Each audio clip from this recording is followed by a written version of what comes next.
Praise the lord. ఉదయకాలపు వేళ మన ప్రభును ఆరాధించుట కొరకు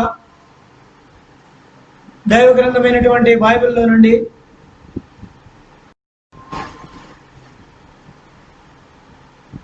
ఉదయకాలపు వేళ మన ప్రియ ప్రభును ఆరాధించుట కొరకై దైవ గ్రంథమైన బైబిల్లో నుండి 136వ కీర్తనను మన ముందుకు తీసుకురాబడతా వస్తుంటున్నాం. ఈ అధ్యాయం అంతా కూడా ఉన్నటువంటి 26 వచనాలలో ప్రతి వచనానికి క్రింద భాగంలో ఆయన కృప నిరంతరముండును అనే మాట కలిగి ఉంటాం, చూస్తూ ఉంటాం. అయితే ప్రభుని ఆరాధించడానికి ఈ అధ్యాయాన్ని దాదాపుగా దేవుని యొక్క మహాకృపను బట్టి, ఏర్పాటును బట్టి కొన్ని ప్రాముఖ్యమైన ఉద్దేశాలతో సవరించుకొని ప్రభుని ఆరాధిస్తాం. మొదటగా కీర్తనలు 136వ అధ్యాయము 26వ వచనంలో ఈ మాట రాయబడింది. ఆకాశమందుండు దేవునికి కృతజ్ఞతాస్తుతులు చెల్లించుడి.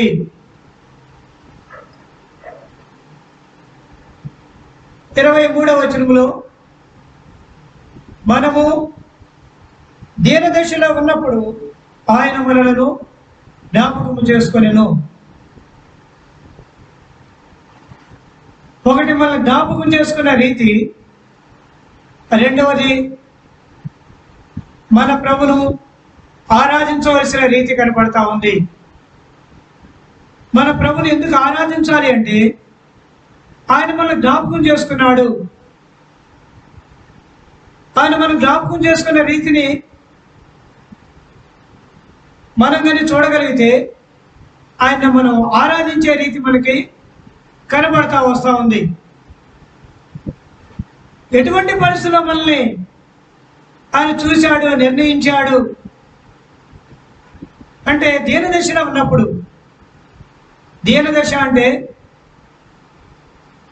దాదాపుగా దరిద్రపు దశ అనే సంగతిని జ్ఞాపకం చేయబడుతూ వస్తుంటున్నాం. ఇదే కీర్తనకాడు అంటాడు, పెంట కుప్ప నుండి దీనులను పైకి లేవనెత్తు వాడవు.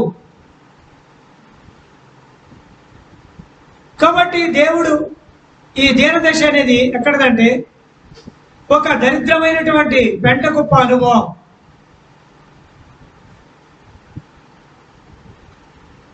ఏమాత్రము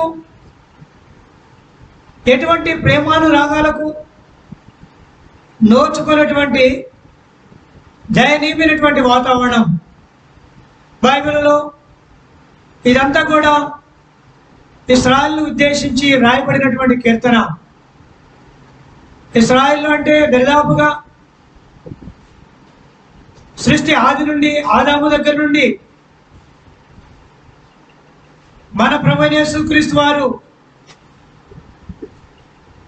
జన్మించేంత వరకు, లేకపోతే ఆయనను ఎరగనటువంటి జనాంగమైన మన వరకు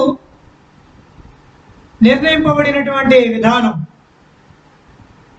కనుక దేవుడు ఇలాంటి దారిద్ర్యమైనటువంటి పరిస్థితుల నుండి మానవులను విమోచించుట కొరకై ఇష్టపడిన ప్రేమ. జ్ఞాపకం చేసుకోవడం అంటే వదిలిపెట్టేయటమే కాదు, విడిచిపెట్టడం మాత్రమే కాదు, కానీ వారిని ఏదైతే అయినా వారి నుండి ఆశించాడో ఆ ఆరాధన పొందేంత వరకు వెంబడించుట, వెంటాడుట, వారిని పట్టుకొనుట, స్థిరపరచుట.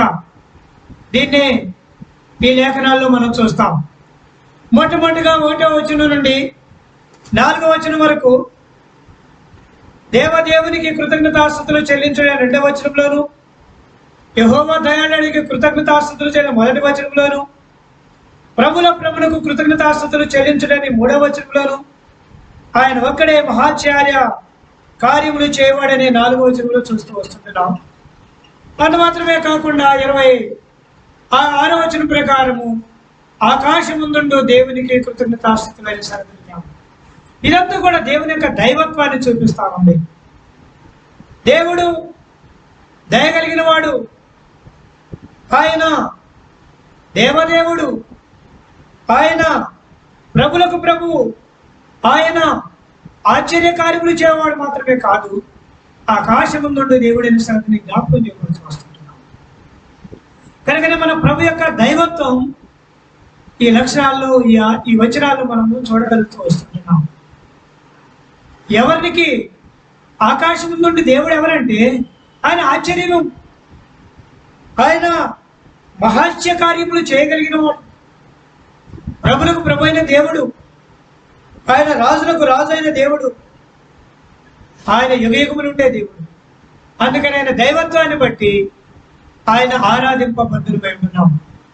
మొట్టమొదటిగా ఆయన దేవుడు అని చెప్పడానికి ఈ లేఖనాల్లో మనము జ్ఞాపకం చేయబడుతూ వస్తున్నాం. కనుకనే మనల్ని దీనదశలో ఉన్నప్పుడు జ్ఞాపకం చేసుకున్న దేవుడు ఎవరంటే ఆయన ఆశ్చర్యకార్యములు చేసేవాడు, ఆయన దైవత్వం కలిగిన వాడనే సంగతిని, దైవ సంభూతుడు, దైవం ఆయనే, దేవుడు ఆయనే, రాజులకు రాజు ఆయనే, ప్రభులకు ప్రభు ఆయనే, యుగ యుగముల వరకు ఉన్నవాడు ఆయనే, ఆయన ఉన్నవాడు అనువాడైన సంగతిని ఈ ఉదయకాలంలో గుర్తు చేసుకుని ఆరాధింపబద్ధులమై ఉంటున్నాం. రెండవదిగా చూస్తే ఆయన 6వ వచనం నుండి 5వ వచనం నుండి దాదాపుగా 9వ వచనం వరకు ఆయన ఒక సృష్టికర్త అయిన దేవుడిగా మన ముందు ప్రత్యక్షపరచబడతా ఉన్నాడు. ఆకాశమును కలుగు చేసిన వాడు, భూమిని నీడ మీద పరిచిన వాడు, గొప్ప జ్యోతులను నిర్మించిన వాడు, సూర్యుని చేసిన వాడు, చంద్రుని చేసిన వాడు, నక్షత్రాలను చేసిన వాడు అనగా సృష్టికర్త అయిన దేవుడు. ఇలాంటి సృష్టికర్త అయిన దేవుడు మానవుని జ్ఞాపకం చేసుకున్నాడు. దరిద్రంగా పాపములో ఉన్నాడని. దీనదశ అంటే అది పాపపు స్థితి, అది దేవునికి ఏమాత్రము ఇష్టము లేనటువంటి స్థితి. ఏం కారణం? ఆయన అంటున్నాడు, యెహోవానకు నేను పరిశుద్ధుడను అంటున్నాడు. మత్తయి సువార్త 5వ అధ్యాయం అంటాడు, హృదయ శుద్ధి గల వారు ధన్యులు, వారు దేవుని చూశారు. ఆయన పరిశుద్ధ దేవుడు కనుక పరిశుద్ధ దేవుడు అయింది మానవులకి సృష్టికర్త అయిన దేవుడుగా బయలుపరచుకొని నన్ను ఆరాధించమంటున్నాడు. ఆయన దేవుడు మాత్రమే కాదు, నాకు సృష్టికర్త. నీ కొరకు నీళ్లు, భూమి, నీ కొరకు సమస్త సృష్టిని చేసినటువంటి దేవుడు,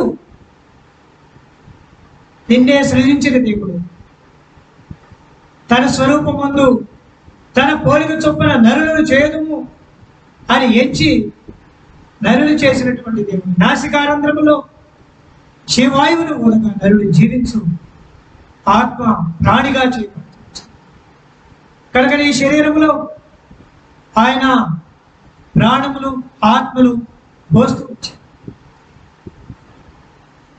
త్రిత్వమైన దేవుడు 3 భాగాన్ని మానవునికి ఇచ్చాడు. ఆత్మ, ప్రాణ, శరీరాలను ఇచ్చాడు. శరీరం లోపల ప్రాణం ఉంది, ప్రాణము లోపల ఆత్మ ఉంది. అందుకని మూడింటిని ఇమిడ్చి ఆయన సృష్టికర్త అనే దేవుడుగా నన్ను సృష్టించాడు. దేవుని ఆరాధించాలని నిన్ను సృష్టించిన వాడిని, నిన్ను నిర్మించిన వాడిని, నిన్ను కలుగు చేసిన వాడిని, నిన్ను చేసిన వాడిని ఆరాధించాలని కోరుకుంటాడు. అందుకనే ఆయన నిర్మించిన వాడు, కలుగు చేసిన వాడు, చేసిన వాడు అనే సంగతిని ఈ లేఖనాల్లో మనం చూడగలుగుతాం. తర్వాత 10వ వచనం నుండి దరిదాపుగా 20 వచనం వరకు ఆయన మానవునికి ఇచ్చిన విజయాలను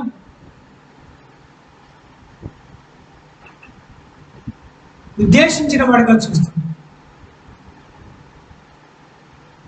రాజులను, గొప్పవారిని, గొప్ప రాజులను హతం చేయటం, ప్రసిద్ధి చెందిన రాజులను హతం చేయటం, అమోరియల్ రాజులు, బాషాను రాజులు, ఐగుప్తు రాజులు, ఐగుప్తు తొలిచూలును, ఇదంతా కూడా ఏమి చూపిస్తా ఉందంటే మానవుని పక్షుమన దేవుడు చేసిన యుద్ధం, మానవునికి ఇచ్చినటువంటి విజయం. ఈ రాజులు, ఈ పరిస్థితులన్నీ చూస్తే ఇవన్నీ మానవుని భ్రమపరిచి, నష్టపరిచి,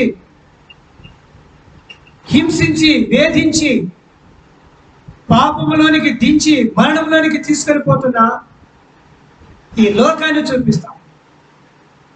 అందుకనే దేవుడు మానవుని ప్రేమించేటప్పుడు ఈ మాట అంటున్నాడు, దేవుడు లోకమును ఎంతో ప్రేమించాడు. లోకములో ఉన్న మానవుని ప్రేమించాడు, లోకములో ఉన్న శత్రు పైన జయాన్ని కలిగించాడు. దేవాది దేవుడు చేసిన యుద్ధం ఇది. పాతకాలంలో రాజుల కొరకు, ప్రజల కొరకు ఆయన యుద్ధాన్ని చేసినాడు. కానీ ఈనాడు క్రొత్త నిబంధన కాలంలో ప్రభువు యేసుక్రీస్తు వారి లోకంలోకి జన్మించి ఆయన నీ కొరకే, నా కొరకే సిలువ విజయాన్ని చూపించాడు. అందుకనే ఓ మరణమా నీ ముళ్ళు ఎక్కడ, ఓ మరణమా నీ విజయం ఎక్కడని చెప్పి మరణపు ముళ్ళను సిలువ ద్వారా విరిచి వేసినాడు. సిలువ ద్వారా మానవునికి విజయం ఇచ్చాడు. సిలువలో ప్రాణం ఇవ్వడం మాత్రమే కాదు, ఆ ప్రాణాన్ని మళ్ళీ ఆయన తిరిగి తీసుకోగలిగినాడు. మరణించి సమాధి చేయబడి 3వ దినమున తిరిగి లేచాడు. అదే ప్రకటన గ్రంథం 1వ అధ్యాయం చూస్తాం. ఇదిగో మృతుడైతిని కానీ యుగ యుగములు సజీవుడినై ఉన్నాను. ఆయన సజీవుడు. మానవుని పాపం మీద జయనివ్వటానికి విజయశాలి. పాపపు అనే మరణం, పాపం వల్ల వచ్చే జీతము మరణం అని పరిశుద్ధ గ్రంథం రాయబడతాం. ఈ మరణం నుండి తప్పించడం కొరకై యేసుక్రీస్తు వారు సెలవిస్తుంటున్నారు, నేనే మార్గమును, సత్యమును, జీవమునే. ఆయన జీవమైన దేవుడు. ఆయనలో జీవముండెను. అది మనుషులకు అపరిమితమైన వెలుగునిస్తాం. ఆయనకు విశ్వాసం ఉంచిన వారికి మరణం మీద, రెండవ మరణముకి ఏమాత్రం వారి మీద అధికారం లేదని ప్రకటన గ్రంథం 20వ అధ్యాయం. అంటే రెండవ మరణాన్ని, మొదటి పునరుత్థానాన్ని జయించుకుంటూ వెళ్ళే మార్గం ఇది. ప్రభువు యేసుక్రీస్తు సిలువ ద్వారా మానవునికి ఇచ్చిన రక్షణ. విజయం అంటే ఎవరైనా విజయాన్ని పొందితే వాళ్ళు ఏదైనా షీల్డ్ పెట్టుకుంటారు. వాళ్ళకి ఏదైనా కప్పులు వస్తాయి అనమాట, షీల్డ్స్ వస్తాయి.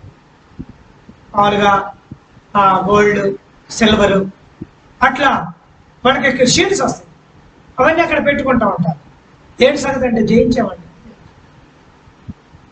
కాబట్టి ప్రభువు యేసుక్రీస్తు వారు ఆయన సిలువలో మరణించి తిరిగి లేచి మనకి రక్షణ అనే షీల్డ్ని ఇచ్చిన.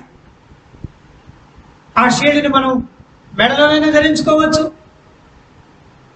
లేకపోతే హృదయంలోనైనా ఉంచుకోవచ్చు, లేకపోతే బయటైనా లోకంలోకి వెళ్ళినప్పుడు సాక్షార్థంగా చూపించవచ్చు. మెడలో ధరించడం అంటే ఇంటే బయట ఎన్ని చోట్ల చూసినా కనపడే ఆ శ్రేష్టత, ఆ మాధుర్యత, మంచితనం మెడలోనే కనపడుతుంది. హృదయంలో ఉంటుంది, నీకే కనపడుతుంది, బయట ఎక్కడైనా. స్నేహితుల సోదరి ఉదయకాలంలో పరిశుద్ధ దేవుడు జ్ఞాపకం చేయబడుతున్న సంగతి ఏంటంటే ఆయన నీకు నాకు విజయం ఇచ్చాడు. భాషాను రాజులు, ఓగు రాజులు, భయంకరమైనటువంటి ఎంతో మంది రాజులు, ప్రసిద్ధి చెందిన రాజులను హతం చేసి నీకు ఇచ్చినటువంటి, అంటే లోకములో ఉన్నటువంటి ప్రతి విధమైన పాపం పైన జయాన్నిచ్చి శిలువ ద్వారా నీకు రక్షణనే ఆ గొప్ప బహుమానాన్ని ఇస్తూ వచ్చాడు. అందుకొరకు ఆయన ఆరాధింపబోతున్న మొట్టమొదటి దైవత్వం కలిగినటువంటి ఆయన దైవ స్వభావాన్ని బట్టి ఆరాధించు. రెండవది ఆయన నిర్మాణాన్ని బట్టి ఆయన సృష్టికర్త అయిన దేవుడిని ఎరిగి ఆరాధించు. మూడవది ఆయన నీకు నాకు అనుగ్రహించిన రక్షణ విషయాన్ని బట్టి ఆరాధించు. నాలుగవదిగా చూస్తే 21వ వచనము 22వ వచనం ప్రకారము మనకు స్వాస్యమును అప్పగించరు. మనకు స్వాస్యమును అప్పగించరు. అది నిత్యత్వంతో కూడినటువంటి స్వాస్యం. అది యుగయుగాలు ఉండే స్వాస్యం. అది యుగయుగాలు మనము వ్యక్తిగతంగా అనుభవించడానికి హక్కు కలిగినటువంటి స్వాస్యం. దానిని స్వాస్యముగా అప్పగించు. మనకు స్వాస్యముగా అప్పగించు. స్నేహితుల సహోదరి, ఈ ఉదయకాలంలో ప్రభు నీకు నాకు పరలోకమును స్వాస్యంగా ఇచ్చాడు. అది ఎవరు దాన్ని మన దగ్గర నుండి తీసుకొని పోవాలి?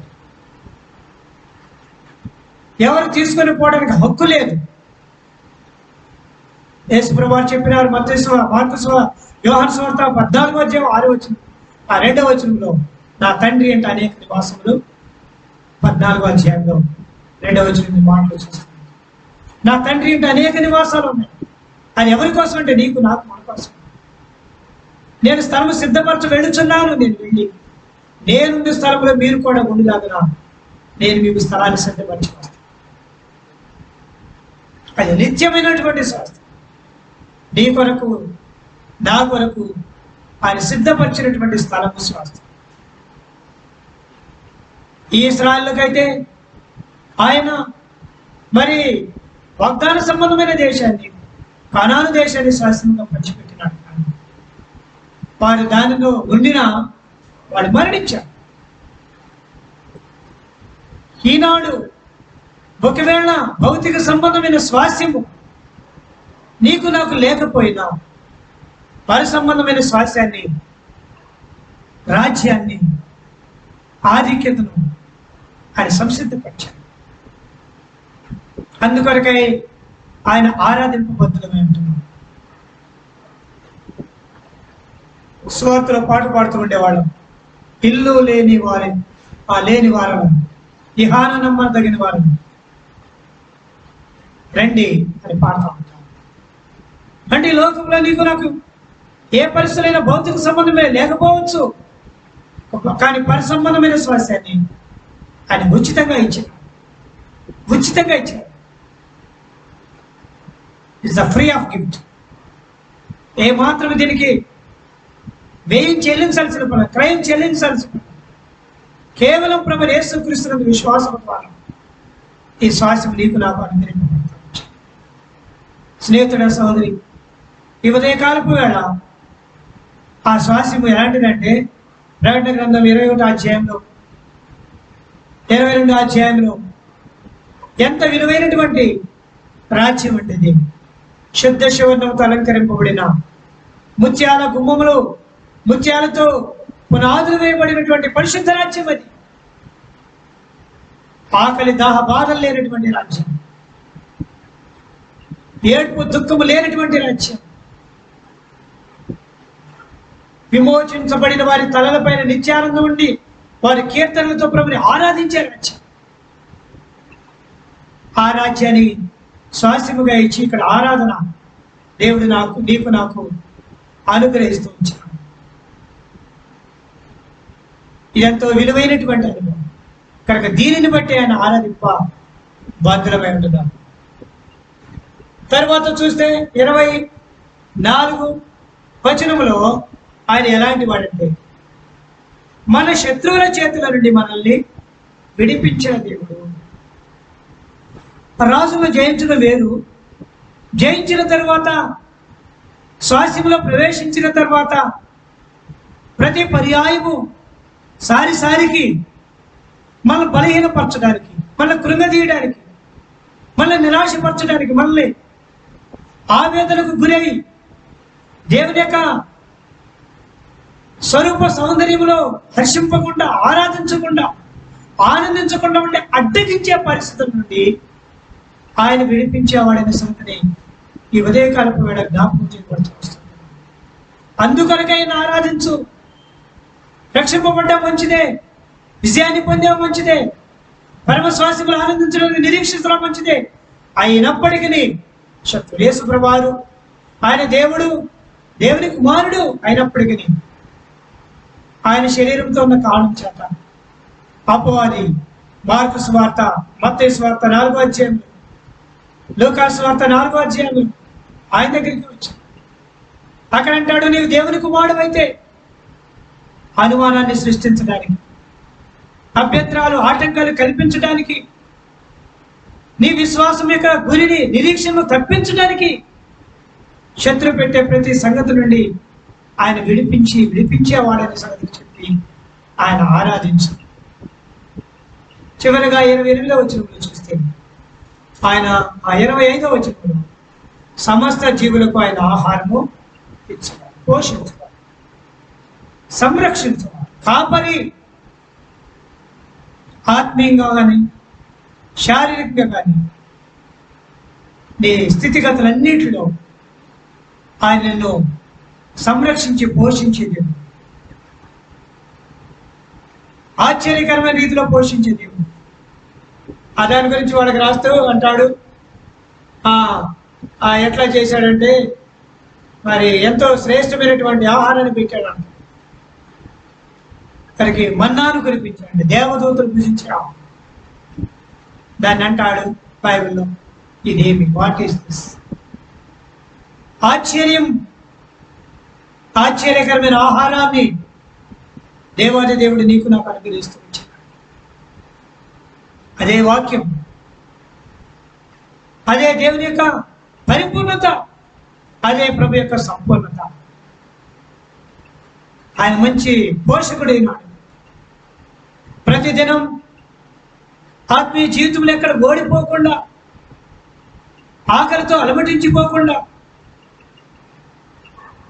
నిరాశలోకి దిగిపోకుండా ఉండటం కొరక ఆయన నీకు నాకు పోషకుడైనాడు. ప్రియులారా, ప్రాతకాలపు వేళ ఇలాంటి దేవుని ఆరాధించడానికి నీవు నేను చేరి వచ్చినాం. ఎట్లా పోషిస్తూ వచ్చినా, బండ నుండి నీళ్లు నదుల వంటి విస్తారంగా సముద్రం అంతా నీళ్ళని పుట్టించాడు. కొలుచట సాధ్యము కానంత పూరేళ్లు పుట్టించాడు. అద్భుతమైనటువంటి ఆహారం ఇచ్చాడు, రుచి కలిగినది, దేవదూతలు భుజించేది విలువైన ఆహారాన్ని ఆనాడు వారికి ఇచ్చాడు. ఈనాడు నీకు నాకు దేవుని వాక్యంలో నుండి అనుగ్రహిస్తూ వచ్చాడు.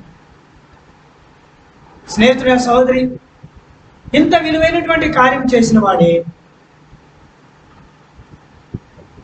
ఆకాశం నుండే దేవుడు. ఆ దేవునికి ఆరాధించడానికి, కృతజ్ఞతాస్తుతులు చెల్లించడానికి ఆ దేవుడే నిన్ను ప్రేమించి, నన్ను ప్రేమించి ఈ లోకానికి మానవుడిగా వచ్చాడు. కొరడా దెబ్బలతో, ముండ్ల కిరీటముతో, సిలువ మేకులతో, మరణ వేదనతో, మారని గాయములతో యెరూషలేము వీధులలో ఉమ్మి వేయబడి, అపహసింపబడి నిన్ను నన్ను విమోచించాడు, రక్షించాడు. ఈనాడు ఆత్మీయమైనటువంటి ప్రజల మధ్యన ఆయన సంరక్షకుడిగా, పోషకుడిగా ఉండి నిన్ను నడిపిస్తా ఉన్నాడు. అదే ఆ లేఖనాలు చూస్తే వారిని దాటిపోజేశాను, ఆయన తోడుకొని వచ్చాను, ఆయన నడిపించాను, రప్పించాను అనే మాటలు చూస్తాను. స్నేహితుల, సోదరి, ప్రభుని ఆరాధించడానికి ఇంత గొప్ప కార్యం చేసిన ప్రభు ఎలా వర్ణించగలం? ఆయన దేవుడు, ఆయన సృష్టికర్త, ఆయన నీ కొరకే యుద్ధం చేసి విజయాన్ని ఇచ్చినవాడు, స్వాస్థ్యాన్ని ఇచ్చినవాడు. ప్రతి విధమైనటువంటి యాత్రల వచ్చే శత్రువులను విడిపించుకుంటూ, నడిపించుకుంటూ, పోషించుకుంటూ వచ్చినటువంటి ఆకాశం ముందుండే దేవుడు, నీ కొరకే మానవుడిగా వచ్చింది, నీ కొరకే ప్రాణం ఇచ్చినటువంటి, నీ కొరకే సమాధి చేయబడి తిరిగి లేచింది. ఈనాడు నిన్ను నన్ను సంఘముగా చేర్చింది, నిత్య సాస్యాన్ని ఉచితంగా ఇచ్చినటువంటి ప్రేమాస్వరూపి ఆయన ప్రేమకి ఏం చెల్లిస్తాం? ఆయన మాధుర్యానికి, మంచితనానికి నువ్వేం చెల్లించడం తెలుసు? ఆయన చూపించిన కలువరి ప్రేమకు ఏం చెల్లించడం తెలుసు? రక్షించిన ప్రతి రోజు, రక్షించిన నాటి నుండి ఈ రోజు వరకు కంటికి రెప్పల ప్రతి శత్రువును ఓడిస్తున్న దేవునికి ఏం చెల్లించడం తెలుసు? దారిద్ర్యత, పాప సంబంధమైన దారిద్ర్యత నుండి మాత్రమే కాక ఈ లోక సంబంధమైన దారిద్ర్యతను తీసుకొచ్చి ఐశ్వర్యవంతమైన దేశానికి నిన్ను తీసుకొచ్చినటువంటి దేవుడు. అదే అంటాడు కొలస్సీలకు రాసిన పత్రికలో, ఆయన స్వాస్యం ఎంత గొప్పదో అంటాడు. చూస్తాం అన్నమాట. కొలస్సీలకు రాసిన పత్రిక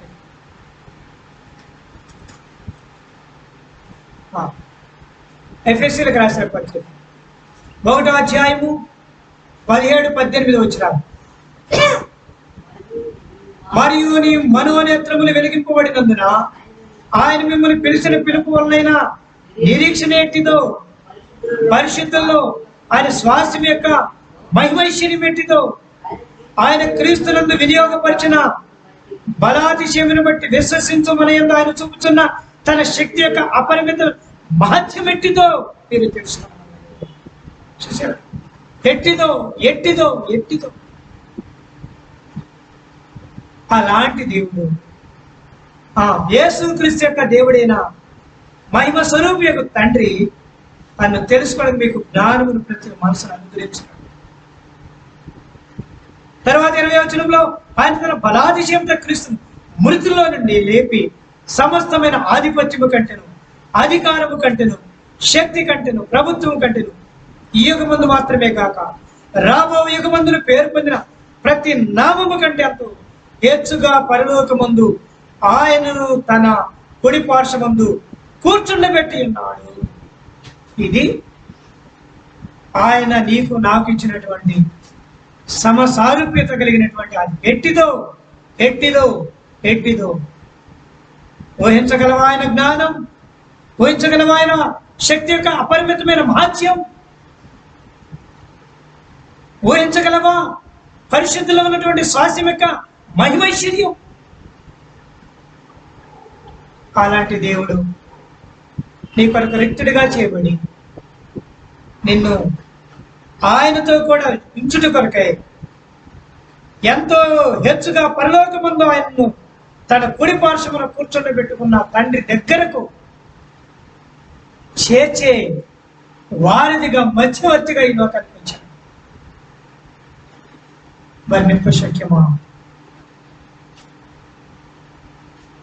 కనుక నీ ఉదయ కాలపు వేళ ఆయన ఆధిక్యత, ఆయన బలాతిశయం, ఆయన ఆధిపత్యం, ఆయన శక్తి, ప్రభుత్వం వీటన్నిటిని చూస్తూ ఆయన ఇచ్చినటువంటి గొప్ప రక్షణ, ఆ బహుమానాన్ని ఎదురుగా పెట్టుకుని రక్షణ పాత్ర